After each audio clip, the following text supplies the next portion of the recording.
Welcome back into Lexington Stories, Lore, and More. I'm Alan Lytle, joined by Fiona Young Brown. She is the author of Secret Lexington, A Guide to the Weird, Wonderful, and Obscure, available through Reedy Press. Hello again, Fiona. Hello again, Alan. Talk about your Derby weekend. Was it everything you hoped it would be? I kind of forgot it was Derby. I have never been to a Derby. And actually have no plans to, because the thought of being in the infield and all those people just kind of icks me out.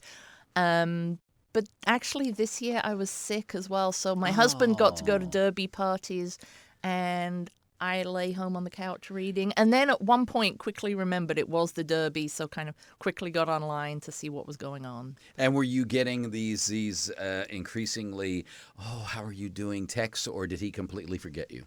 He forgot me. I was gone. Having too much fun, I suppose. Well, I digress. Today, we are going to take our show out into the great outdoors in Lexington. I always liked going to school and in the spring, late spring, because we're going to have class outside.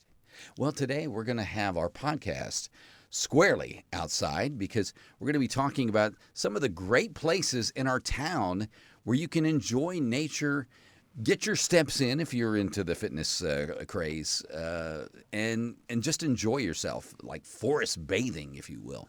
So what's number one on our list? Okay. Well, I kind of feel as if number one right now, get this in before the end of May, is Gatton Park and the Peonies, which I admit I still have not been to. I've been to Gatton Park, but I have not yet been to see the Peonies in the evening. They are quite striking, I should say. I've been by during the day, and they look impressive during daylight, so I can only imagine that at night when they are lit up and so on. Even better at and night. We went at Christmas and saw the Christmas tree and so on, so it is a great space for that kind of, art installation and so on. Yeah, and Gatton fills a specific role that they claim was missing from the downtown landscape. And I tend to agree with them. A central gathering spot where you're surrounded by art, beauty, modern accoutrements, if you will, and a performance venue that will be used a lot more extensively this summer. And that I've heard is quite an impressive performance venue as well. Friends I know who've been to see acts there have said it is a really good space. But I agree with you, there are a couple of small parks downtown, but this actually feels like an outdoor space. You can go, you can sit, read, the kids can play, and so on. As we mentioned, we have the giant horse that's there now, too. There is. A giant blue horse, which you have not seen yet either. I did see that the other day. After we mentioned that last month, I was like, there's a blue horse. I must go see this. So look, there I a went. Horse. That's Horse. A callback. That's a callback to our last episode. Wow, there's a horse, and there's a horse, and there's a horse. Wow, it's horse mania. That's why I can't go to the Derby. I'd just be sitting there yelling horse all the time. So it's not a really large area, but you can, again, get your steps in walking around and enjoying yourself and nature and being around with people. Sometimes, though, we like to kind of get away from it all and, kind of send ourselves to wide open spaces. So where would that be in Lexington? For me, my top choice would be Raven Run. I absolutely love Raven Run. And also, I have to admit that during the COVID pandemic, when they opened it up that you could get little hiking slots to go out there, that was a great place. I love going out during the week. At weekends, when the weather's good, it can get very busy. That parking lot can get pretty full. But it's great to go out there during the week. There aren't as many people. There are a bunch of different trails. There's a bunch of work always going on there. There's a new nature center being completed. There's a new wetland area being done. There's also now the track chair for Yes, the track chair. people with disabilities that allows them to go around some of the trails as well. So it's a great place. There's nature, there's history, there's peace and quiet. And do we know the history of Raven Run? We do, and I actually, full disclosure, I am on the advisory committee for Raven Run, so, Well, you better know about it then. So I kind of, like to give it a good shout out. It's actually, it's a surprising place with a lot more history than people realize. And as you go around it, you kind of find odd little historical bits that you never realized were there. There's a couple of gravestones. There's actually a burial ground up in one area. There's a big historic house. There's a whole lot of stuff. There's the old grist mill and so on. So it's a fascinating place. And actually they are getting ready, from what I understand, to put an exhibition in the Nature Center about the a bit more of the history of the place, but also about the indigenous peoples that lived there, what some of the archaeological digs have found over the years and so on. So it really does cover a huge range of history, because you've got Revolutionary War veterans linked to the cemetery, obviously the indigenous peoples before that. Now it's a nature sanctuary, but you've also got, there's a sort of farming project there as well. It's got a little bit of everything for everyone. How do people get to Raven Run? If they've never been, how do they get there? It is down, now let me see, I've got to actually remember the names of roads here. If you go down Old Richmond Road and turn onto Jack's Creek, that sounds familiar. It's Jack's Creek, Jack's Pike, something like that. You can follow the signs once you get down there. There is a parking lot. Please be aware, dogs are not allowed. Did you learn that the hard way? About the dogs? No, we've never taken ours there, but you always get people trying to show up and take them in, and it disturbs the deer and the wildlife and so on. So please leave Fido at home for this one. But there's a parking lot. Then you've got a visitor center. As I said, a bunch of different trails, depending on how far you want to walk. You can, obviously, the most popular one is the one that goes down to the overlook on the river, with some great views of the Kentucky River and the Palisades. But you've got wildflower meadows, you've got easier trails, whatever you want. And I think on New Year's Day, correct me if I'm wrong, but a lot of people start their day, New Year's Day, on a hike or a walk there at Raven Run. I know, mad fools. That seems a little bit excessive, but okay, if they want to do that. There's also a run in, I think, usually October, and it's one of those things that, weather permitting, because it's always a tricky time of year. But sign up in advance, get your T-shirts, and go run some of the trails or walk. We're not fussy. So that one offers a little bit of everything for everybody. Another one that comes to my mind in that regard, and maybe to a lesser extent in terms of amenities, if you will, would probably be the Arboretum over on Alumni Drive. That's a great place to go and walk. That's kind of a space not far from downtown in the heart of campus, and it's kind of a space for everyone. It really is. You go there, you get walkers. When the weather's good, you get students studying for exams, you get picnics, you get all the graduation and engagement photo shoots. There's the kids' garden. That one is dog-friendly, so it's a great space. I absolutely love it. Also, as you're walking around, what I like is the different bits of landscape where they'll have the signs and so on explaining how this relates to a specific part of a Kentucky landscape and so on. I confess that during COVID, that was my go-to. That was just a place where you could just sort of, walk the track and step away from all of the turmoil that was going on inside and frankly outside. And it was I kind of viewed it as my sanctuary. I can definitely see that. And it's kind of amazing once you get in there to remember that you're really not that far from Nicholasville Road, Alumni Drive, all of those crazy spots. But once you're in there, you're in a beautiful, tranquil, peaceful place. Some people get married there too. They do, yep. They get married. There's engagements, like I said. I've seen Tai Chi classes. All of the graduation pics, which I'm sure will be coming up soon. So over the next few weekends, I expect to see lots of people in caps and gowns there. And if you do go, it takes a little bit of time to visit the 5191 Memorial Yes. there. Mm-hmm. It's stirring, very contemplative. Yeah, it's definitely a moving piece of art for anyone who was here in Lexington at that time and so knows about the story behind it and so on. And it's a beautiful piece of artwork as well. I think it's a beautiful tribute to everyone who lost their lives.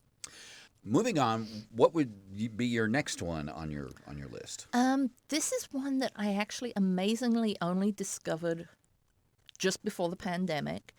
McConnell Springs. Ah, yes. And I think it's one of those places, because of where it is, I had never found it. I'd always heard about it, and whenever I'd gone looking, I thought, there's a quarry over there, there's a bunch of industrial stuff.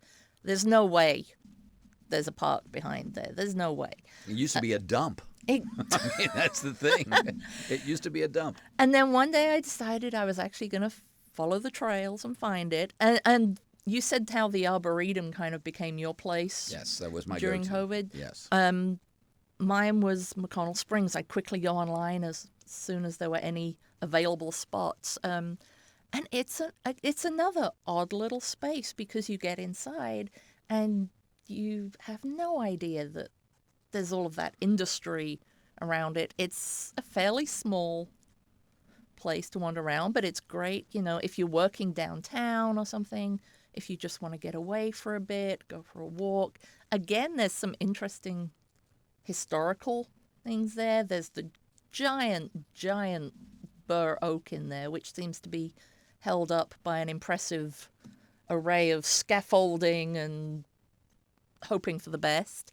There's the blue holes and the boiling holes and so on. That kind of little. You're looking at me as if you have no idea whether I'm discussing. I can't say that I've ever seen condition. that. No. No, it's a series of pools and little water outlets down there that are interesting from a geological perspective. But yeah, again, it's a nice little place. And McConnell Springs is basically the birthplace of Lexington. Yes. And they every year, we're coming up on it. I think it's a weekend in the middle of May. They do Founders Day at McConnell Springs. They do. So yeah, everyone is always wondering where Lexington or where it exactly was. But apparently, it was down in that little bit of McConnell Springs where it was decided this is what we have.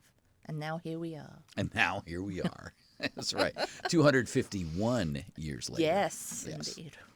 Those are great places to just sort of get away from it all with your friends and neighbors, of course. Mm-hmm. What about another one? Oh, let's see. I mean, there's a lot to choose from. We should point out that Lexington actually has a huge number of parks. Compared to some cities I've lived in where you're like, here's your three, your choice. I think I read that Lexington has something like over 100 public parks. So you've really kind of got no excuse for not finding some green space somewhere. And some of those are very, very small little patches, but others are really pretty big and impressive. Jacobson, Shillito, Masterson Station. Yeah, there's yep. Yeah, they're all over town as well too. Yeah. Yeah, and I mean, Jacobson in the summer has the movie nights for families. Masterson Station has the sheepdog competition in the summer. It has a wool and yarn fest. I mean, there's a bunch of different Crave, I believe, Crave, happens yes. out there now. So there's a bunch of festivals there as well. Woodland, another one close to downtown. If you do have your dogs and they're upset that they can't go anywhere else, at the end of the season you can always take them to the dog swim at Woodland. That's right. Which yeah. is quite an event. You speak as if you have some experience there. We went there a couple of years when we got our previous dogs. Our current dogs, we wouldn't even try. They dislike water. They really don't like being around other dogs. At the end of the summer season, before they close the pool for the whole season, the last weekend it is open for dogs. For anyone not familiar with this, and you buy your ticket and it raises money for the local humane society and so on. It's a great cause. It's a great event if your dogs like water. I mean, be prepared for several hundred dogs, and it's just mayhem. There's splashing, there's barking, and so on. The first year we took our dogs, we discovered that we had the only 2 dogs there that didn't want to be in the water. We tried putting them in one of the pools. They quickly got out and found the muddiest spot they could. We had the only dogs. As dogs do. Yeah. We had the only dogs that went home dirtier than they arrived. We tried going into the water with them, thinking that might ease them a little bit, and one of them clawed its way up my leg until it was sitting on my shoulder. So, ouch. But if your dogs like water, then it's a crazy day of mayhem and fun that they will love. And even the rest of the year, there's still plenty to do at Woodland. About 100 years ago, that was kind of the place to hang out, to wander around, to promenade, and so on. It was I think it was the city's first public park, or definitely one of the first. Yeah. And so there were tennis courts, there's a pool, but there were also a lot of shows, I realize, taking place in Woodland Park. This was the place where if you wanted to get up on your little political soapbox, you could go there and find a spot under a tree and so on. So it was kind of the happening place. And it's still happening. I mean, they have the little performance area, the gazebo, the Woodland Art Fair takes place there once a year. Which is a huge event. And Shakespeare in the Park, too, I believe. Yeah. So that is probably the top one for central gathering spot, more than 100 years old, because Gatton Park is just like a year and a half. So old. Yeah, exactly. But these are great places to enjoy yourself in the great outdoors, and that's really what we're talking about today on this episode of Lexington Stories, Lore and More. And download us when you get a chance. It's just a real quick plug. What about some other? Okay, let's see. If we're looking at history, then we've got to do Gratz Park. Gratz Park, yes, in Transylvania, in that area, yes, near Transylvania University, as a matter of fact. Which is it's just a stunning little area. And even if you can't afford one of the houses overlooking it, which I think most of us can't, but it's still a nice spot to walk, browse, sit, read. You've got the Carnegie Center at one end, you've got Morrison Hall at the other end, you've got the James Lane Allen little fountain, and it's just an absolutely beautiful spot. Great place to just walk around there, walk on the sidewalks and just take it all in. Yep, wander up there if you're working downtown, wander along there during your lunch break or something and get a little bit of peace and quiet and nature. And what I love about Transylvania in that area over there in Gratz Park is the history. There's so much history over there. It is. It's also because of that history, you've got those incredible houses on the corners, the Bodley Bullock and the Hunt Morgan and so on, which also means it's a great place in the Halloween season. You'll always find little ghost walks going on, pointing out some of the haunty spots around there as well. Yeah, and Which always makes it fun. I think we, if we're talking about callbacks, I think we actually did an entire Yep. Halloween and walking, way back in October. Yep. Okay, so there's all kinds of great places around Lexington to sort of just get out, enjoy yourself. There are also great places to dine and in sort of the great outdoors as Ooh, well. now you're And the first one that comes to my mind is the Kentucky Native Cafe. Yes, which is it's surprising how many people still don't know about it or know it's there. And it does, I have to give it a shout out because it does so many great literary Absolutely. events as well. The last Monday of the month, you can go along, get your beer or your cocktail, some appetizers, and listen to some local writers sharing their stuff. All right, where is Kentucky Native Cafe?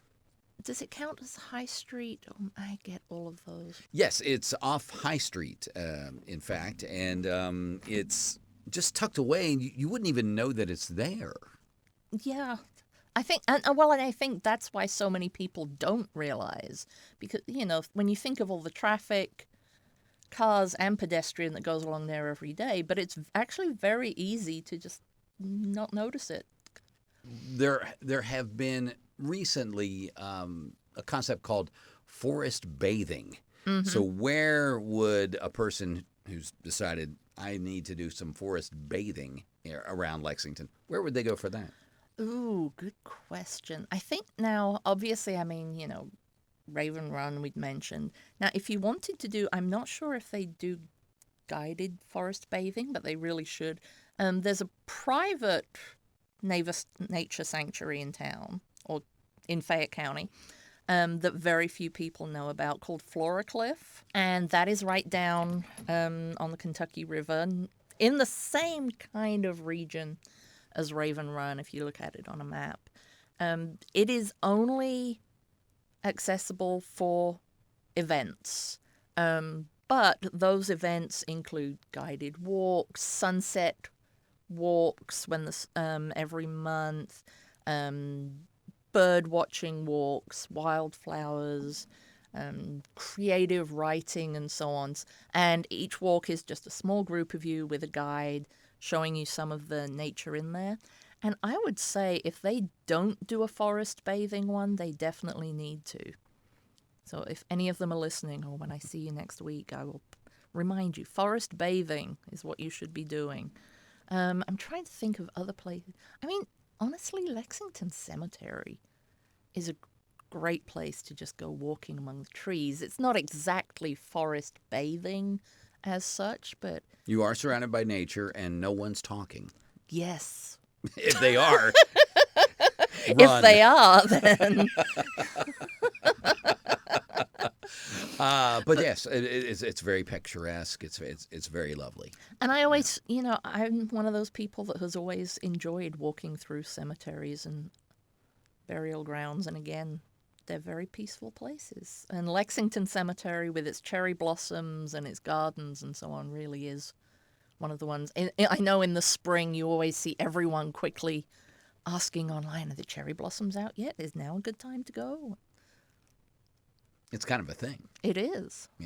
And the point of this podcast is that there are many, many spots all over Lexington. If you haven't explored them yet, if you're kind of new to our city, well, use this as a guide. And if you have been here for a very, very long time, use this as a reminder of all the different places that you could go when you have a couple of hours to kill. Definitely. And I should also give a shout out to two other places in town that we really should.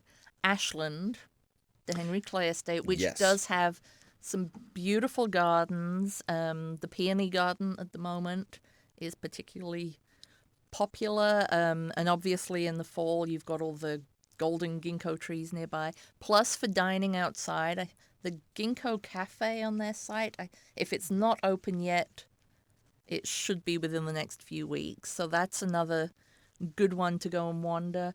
And the one thing we haven't mentioned is getting on the water, because we do now have a park with water access down at Kelly's Landing. So, and that's a first, really. it is. It's an odd thing to realize that there's actually, or until this, there was no access to the Kentucky River from Fayette County. But now you can go down there. It's got some great walks, nature and birding and so on, but also you can take your boat and hop off on the river for a lazy afternoon. And this just recently opened, maybe, a couple of years ago? Last year it opened. It's still undergoing some kind of work. At the moment it's still very basic in terms of there's the boat ramp and a few trails and so on. But hopefully a few more facilities are going to be added in the coming years. But for now, it's got birds, it's got nature, it's got a place to take your boat, and it's just along the road from Proud Mary's Barbecue as well. So, I mean, what else do you need for a Sunday afternoon? Yeah.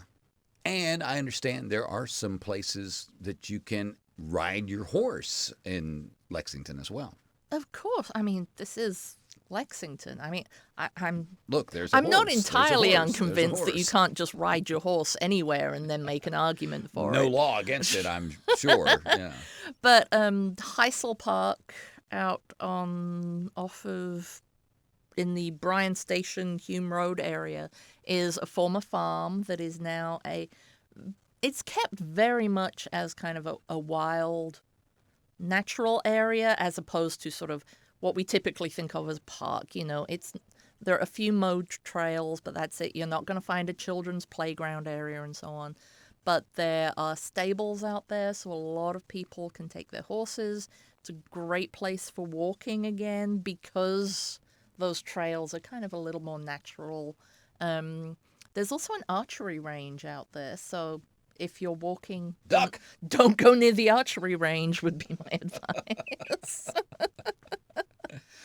But yeah, that's another one that kind of often flies under the radar, and it is just some farm property that I think when the owners died, they left it to the city, and so now it's another of our natural areas. Well, I mean, we got the entire summer to explore the great outdoors, and hopefully we've given our listeners, a list to sort of check off. If you've never been to this place, well, make it a priority this year.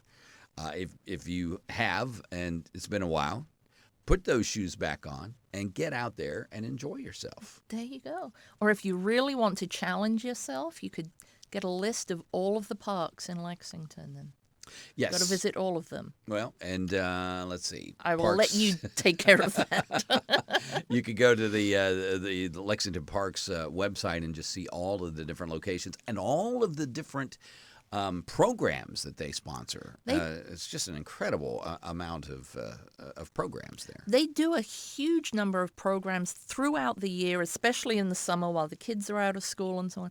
But yeah, I mean, from sports and activities, if you're interested in learning more about nature or bugs or salamanders and so on, all of those.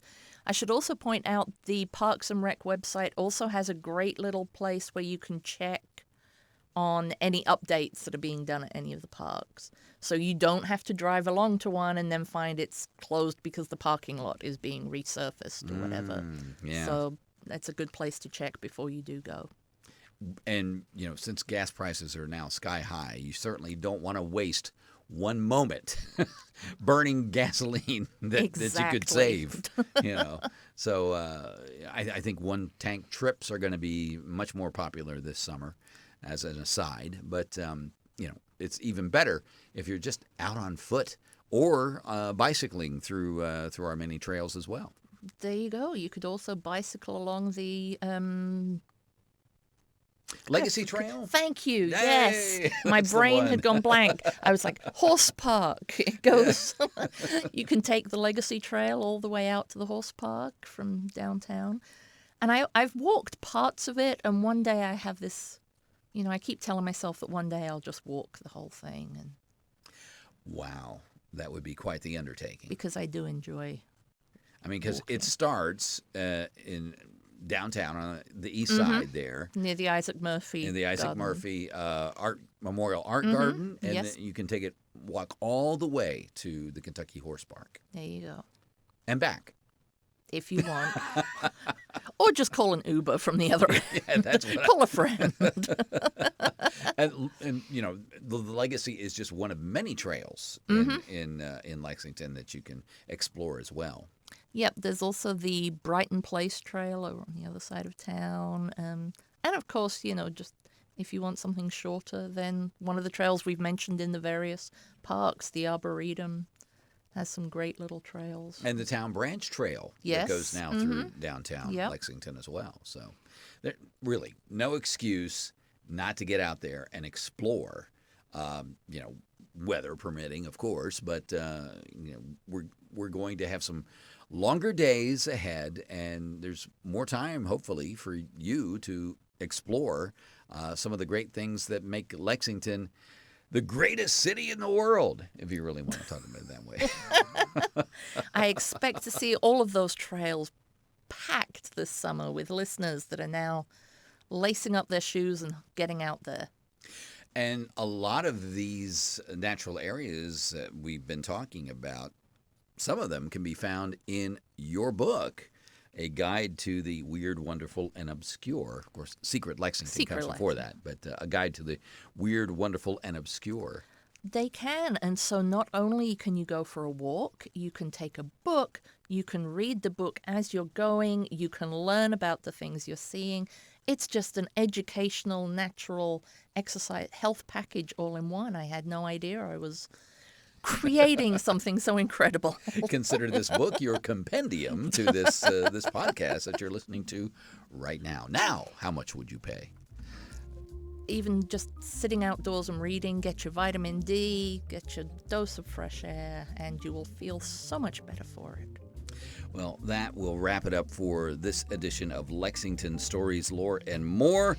I'm Alan Lytle. She is Fiona Young Brown, and yes, she is the author of Secret Lexington, A Guide to the Weird, Wonderful, and Obscure. Thank you for joining us again today. Thank you. And we will see you again very soon.